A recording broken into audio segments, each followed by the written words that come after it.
मतलब जरा सा कुछ हो और खटाक से आंसू निकलने लग जाते हैं। हाथ खड़ा करो, शर्मा मत, एकदम शर्माने का कोई मामला है नहीं। बहुत बढ़िया। मुझे खुशी ये हुई कि 5-6 लड़कों ने भी हाथ खड़ा किया है, वरना हमारे समाज में एक मान्यता है कि रोने पर एक अधिकार लड़कियों का है और नहीं रोने पर मर्दों का है। और मर्द फिल्म में एक डायलॉग था, मर्द को दर्द नहीं होता। उस एक डायलॉग ने भारतीय समाज से जितना नुकसान किया है ना, तो बहुत भारी नुकसान कर दिया। उसके बाद से सारे मर्द अंदर दर्द हो रहा है और ये नौटंकी करते करते घूम रहे कि दर्द नहीं होता हमें, तो मर्द को कहां दर्द होता है।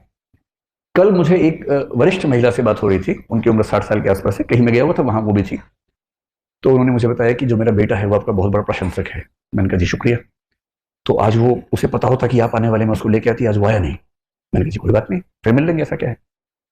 तो बोली बड़ा मजबूत बच्चा है, कभी रोता नहीं है।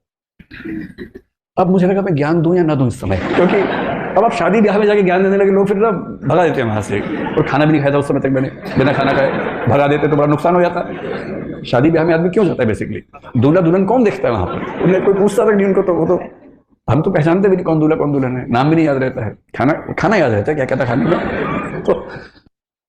तो मैंने फिर बहुत सोच समझ के कहा कि जी अच्छी बात है। बोली मैं आपको मिलवाऊंगी, बहुत मजबूत बच्चा है, कभी नहीं रोता है। तो मतलब मैंने अंत में जब मुझसे रहा नहीं गया, मैंने एक सेंटेंस बोला, मैंने कभी रोए भी तो तनाव मत लीजिएगा, ऐसा क्या है। तो उनको लगा कि ये तो विचलन हो रहा है।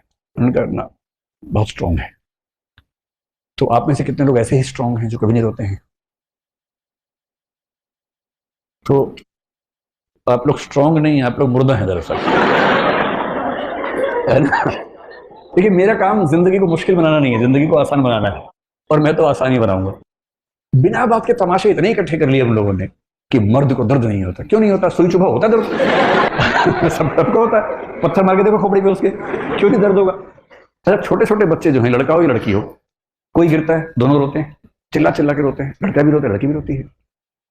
पता नहीं 5, 8, 10 साल के बाद ऐसा क्या होता है, लड़के रोना बंद कर देते हैं। और मम्मी क्या करती है, मम्मी भी नहीं समझ पाती बेचारी। जैसे ही लड़का गिरता है रोने लगता है, लड़की है क्या, लड़की है क्या। उसे लगता है कि इसमें लड़का लड़की कहां से आ गया बीच में भाई, मैं गिरा मुझे दर्द हुआ मैं रोया, लड़की है तो लड़की है। उसे दो बातें समझ में आ जाती है। पहली बात तो रोना और लड़की होना एक बात है, दूसरा लड़की होना और कमजोर होना एक ही बात है। कमजोरी तो लड़कियों का लक्षण है, मैं तो मर्द हूं, दर्द कैसे हो। उसके बाद सब दर्द को पीने लग जाते हैं, और पीते पीते उसके बाद दुनिया में कुछ भी उनके साथ हो, अपने पेरेंट्स से भी डिस्कस नहीं करते हैं, किसी को नहीं बताते, सारा दर्द अपने सीने में लिए लिए घूमते रहते हैं। साइकोलॉजिस्ट से मिलना, साइकेट्रिस्ट से मिलना भारत में अपराध माना जाता है। आप मन से बीमार हो चुके हैं, लेकिन आप किसी से मिलेंगे नहीं, वरना लोग क्या कहेंगे कि पागल है, इलाज करवा रहा है अपना दिमाग का। जबकि इलाज की जरूरत है मन को, तन को जरूरत होती है इलाज की, मन को भी होती है, पर वो हम नहीं करवा सकते। और इस चक्कर में लगभग हर पुरुष अंदर से लहूलुहान है, ऊपर से मुस्कुराना भी है, क्योंकि लोग क्या कहेंगे, हंसते नहीं है तो, मुस्कुराते ही नहीं भाई साहब तो भाई साहब क्या करें। धीरे धीरे एक नकली मुस्कुराहट ओढ़ देते हैं और जिंदगी भर उसको ढोते रहते हैं। और ये कहानी आप सबके पापाओं की बता रहा हूं, मैं किसी अंकल की नहीं बता रहा हूं।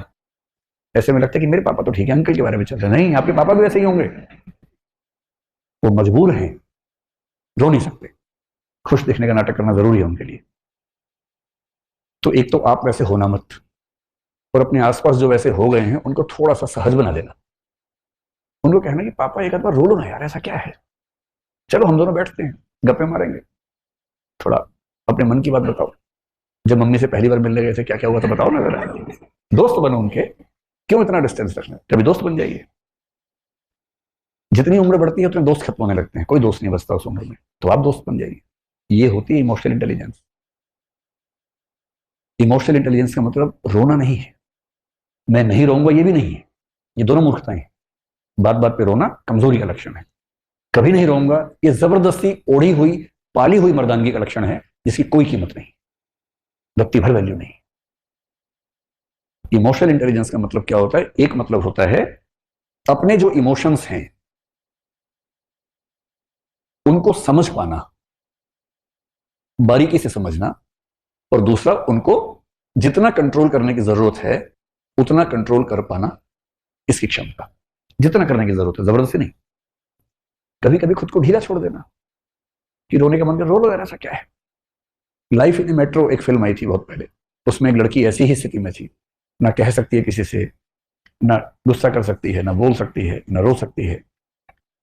तो अगर मैं ठीक याद कर पा रहा हूँ तो इरफान खान उस फिल्म में थे। इरफान खान उसको ले गया टंकी के ऊपर, पानी की टंकी थी, छत थी, पता नहीं क्या था कुछ था। तो बोला कि चिल्ला के रो यहाँ पर। दो चार बार तो नहीं कर पाते, फिर वो चिल्ला के रोती है, जोर से चिल्लाती है, चिल्लाते चिल्लाते रोने लगती है। और एक बार रो लेती है और उसके बाद महसूस करती है कि इतना हल्का तो मैंने कभी महसूस नहीं किया अपने आप को। इतनी सारी गांठें जो मन के अंदर थी, गिरहें जो मन के अंदर बन गई थी, उनसे मुक्त भी तो होना है। अपने इमोशंस को समझना, उन्हें मैनेज करना, कंट्रोल करना, मैनेज करना। और यदि इमोशंस बोझ बन रहे हैं तो उस बोझ से मुक्त होना, और यही काम दूसरों के लिए कर पाना। दूसरों के इमोशंस को समझना, उनके इमोशंस को उतना कंट्रोल करना जितना जरूरी है, और जरूरी है तो उनको उनके इमोशंस की गिरफ्त से मुक्त करना। ये किसी के अंदर अगर आ गया ना, कमाल कर देता है।